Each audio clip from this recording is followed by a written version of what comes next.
Hey, welcome to the Dropship Podcast. Another episode of Good Niche, Bad Niche. We need theme music. I love this episode.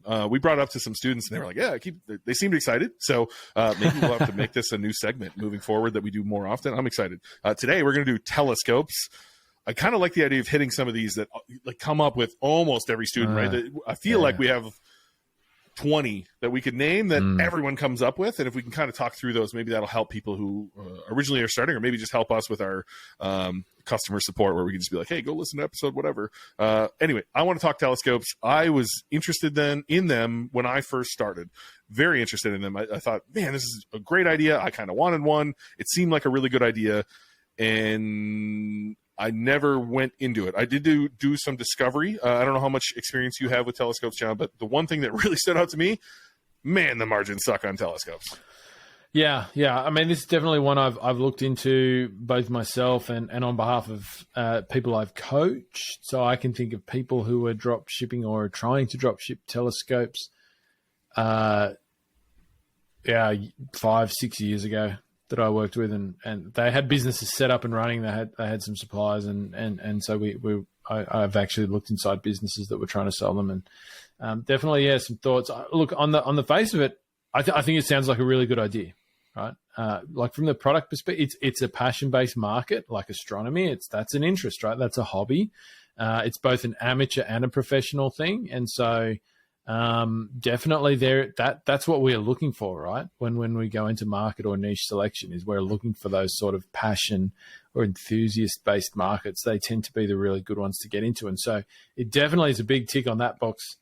The products themselves are not particularly big. They're not like, there are bigger ones obviously, but a lot of the sort of ones that come at a decent price, they're not large. They're not heavy.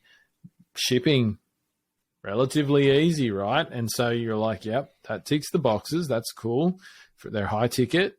And everything's great on that perspective. So I think this one definitely, on the face of it, ticks all the boxes, right? And you can spin it out a bit further. I mean, I think, there's probably some other things. It's very specific. There's not a lot of different products here, but there's some accessories, and there's some other things, stands and all of this sort of stuff that you could be selling as well. From the outside, it's definitely one that you would probably tick all the boxes on, right? You'd probably say, yep, that looks like a really good one.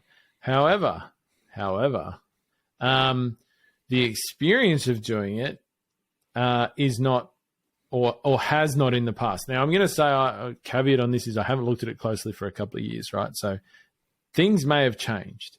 But yes, absolutely the case has been in the US market, particularly for the brands, the desirable brands, the margins are terrible. Like I'm talking 10% or something like that, with very little movement from those brands, even with sales, which is honestly, it's a bit of a rarity. That's definitely not common with high ticket products. Hey, obviously, you're interested in high-ticket dropshipping, wondering what you're going to sell. That's usually what people think about long before they ever purchase a course or even get started. John and I want to help you with that. We're running a 5-day challenge. Check it out at dropshipbreakthru.com/5. 5 days, you'll figure out exactly what you're going to sell, and you'll be ready to start your high-ticket dropshipping journey when you're done. And some of those brands were difficult to work with as well. And so the people that I looked at years ago that were trying to build businesses here were really struggling with it. Just because of the margins involved. And I believe some of the brands may sell direct to customer as well.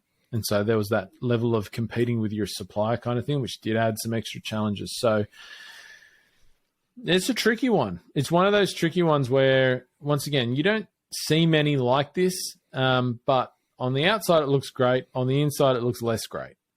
And unfortunately, you don't see the inside until you get into it, right? Until you start trying to build your business. So, I struggle with this one to say whether it's a good or a bad niche, right? Because it depends which angle you look at it from. I think the other way you could come at it though, right? I mean, which I kind of think a bit about more, is like you could probably spin these sort of products into a different market store.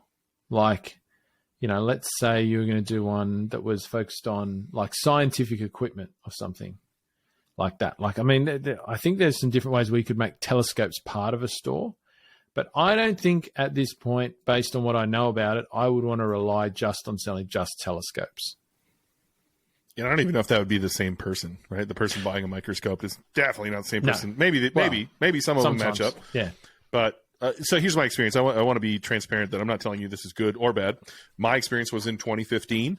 In some industries, you will have distributors. That's just your only option. So when I was selling 3D printers, there was a couple brands that worked only through a distributor, which sometimes can be bad, sometimes can be good. This one was called Winit, W-Y-N-I-T. They are out of business now. You'd have to go on the Wayback Machine to see all the different products they sold.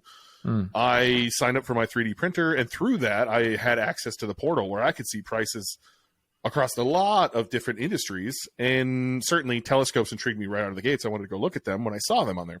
And so they carried a couple brands. I'm not even sure, was this a good brand or a bad brand? Whatever brand it was at 9%. And you were also paying shipping on that. And so I reached out to my rep and I was like, hey, these interest me based on what I'm doing. Where can we get to? I knew it wasn't going to be the exact price that I was shown. There's probably some other, once you're in the industry, you can get better things. He said, tops I can get you to is 14. And I went, oh my goodness, like 14% is just not a lot, right? $800, let's do $1,000 for easy numbers. That leaves you $140.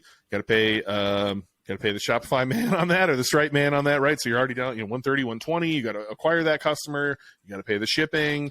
That just doesn't leave a whole lot of room with which to work, with which to, take a little profit off the top as well as the business owner. And so again, 2015 for me, this changed. We're talking 8 years later now, right? There very much could be some new players in the game.